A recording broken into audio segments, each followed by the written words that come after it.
Our people, we greet una well done o. Today na another day when elders when dey pensioners council send me make I come tell una wetin we talk for council.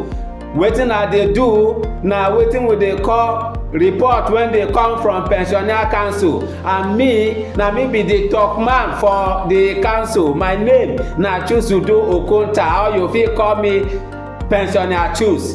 Today elders don send me come again o, make I come tell una wetin we talk for council.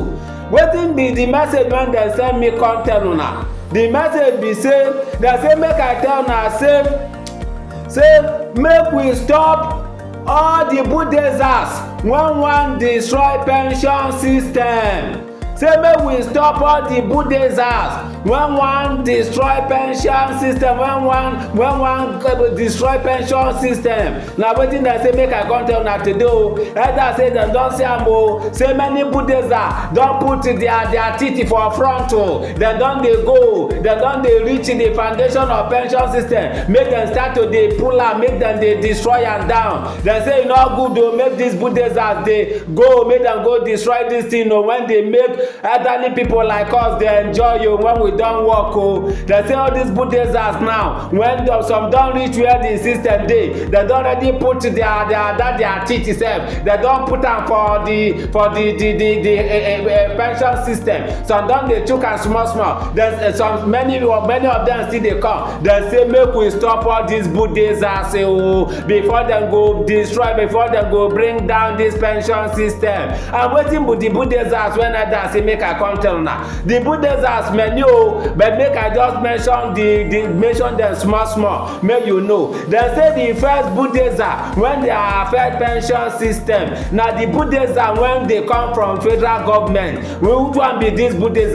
Na the bulldozer of when dem say dem no dey pay wetin dem dey call pension accrue right.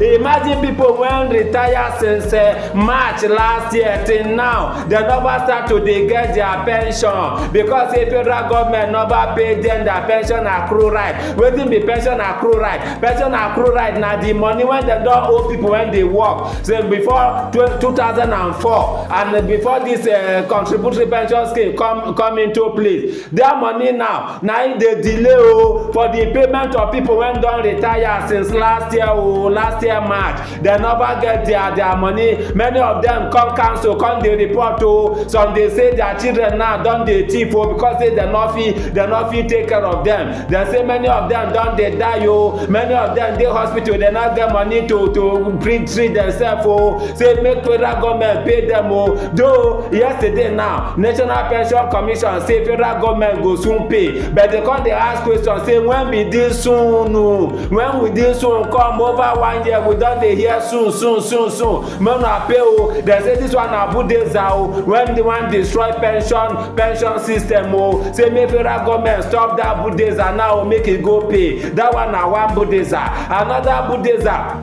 when one destroy the thing na bulldozer. Say companies, even like insurance company, one insurance company now when we don mention im name, when the Africa Alliance, all the people when go buy annuity from this company for more than 5 months now, dem no dey pay them. Dem say this one na bulldozer o, e wan destroy the system o, make dem stop that bulldozer o. Na wetin elders talk o. Which one be another bulldozer again? Another bulldozer na the bulldozer when be say as ever since when dem increase pension money go 18%. Some people even till now dem still dey pay 15%. Dem say na bulldozer o, make we stop am o, make we dey follow the law o. That one na another one. Another bulldozer when dey there, bulldozer when dey for some companies when be PFAs, when dem go send something to them, dem no go even ask the people wey send am. Dem go just keep the money. Person work am money, dem no go put am where e suppose dey. The person go think say money dey read, e no know say dem keep the money aside. Dem say na bulldozer, make we stop am o.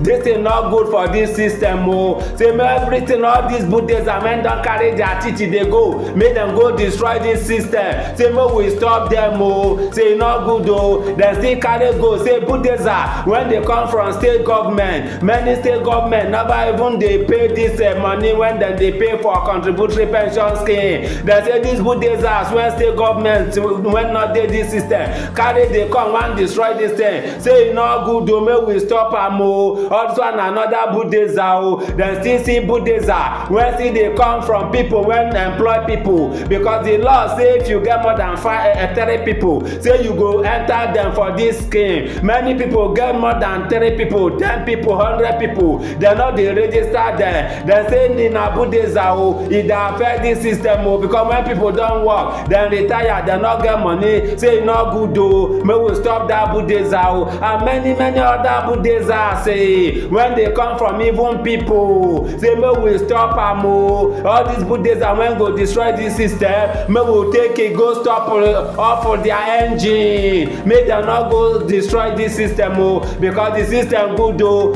Old people like us now, if we say we no get money to keep body, how we go do am for this hard economy? Na im make that say make we go stop all these bulldozers o. Na like this my message reach o. If your bulldozer dey there, go na you dey drive am off the engine now o, make we before you go destroy this system o. Na this be the message when that say make I come tell you now. Dem say people when they support us, when they share, when they follow us, say may God bless una, make una dey share o, so that go reach all the people when dey on top of bulldozer when never hear, make dem hear so that dem go stop their bulldozer. Na like this my message reach o. God bless una. When that send me come again, I go come tell una wetin we talk for council. Make we remain blessed o.